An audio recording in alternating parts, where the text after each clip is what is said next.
Mithun Chakraborty basically ভয়ঙ্কর ভীতু লোক, যেগুলো পর্দায় ঢিসুম ঢাসুম দেখেন না, ওগুলো তো কেউ কাউকে ছোঁয় না, ওগুলো শর্ট। ও প্রচণ্ড ভীতু, ভয়ঙ্কর ভীতু লোক। তো ফলে ওই তো মারের বদলে মার এসব প্ররোচনা দিচ্ছে লোককে।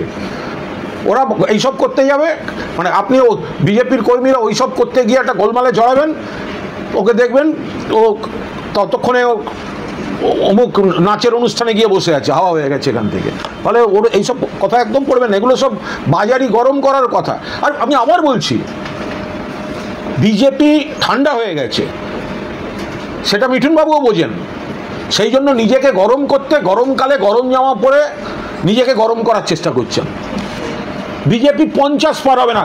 মিঠুন চক্রবর্তীর যদি বাপের বেটা হয়, বলুক যে কেন্দ্রে ওর ভোটার লিস্টে নাম আছে সেই কেন্দ্রে বিধানসভায় উনি দাঁড়াবেন।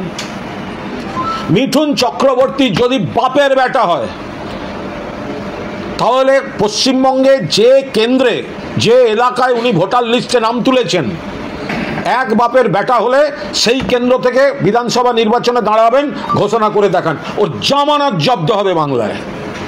21 সালে মিঠুন চক্রবর্তী বলেছিলেন বিজেপি সরকার গড়বে, 200-র বেশি আসন পাবে।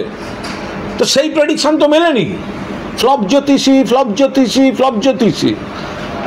তা আগেরটা মেলাতে পারেনি, সে আবার প্রেডিকশন করছে ফ্লপ জ্যোতিষী, ফ্লপ জ্যোতিষী।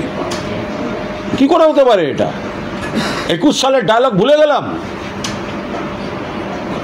আব কি বার 200 পার। কি হয়েছে তাতে? ফ্লপ জ্যোতিষী।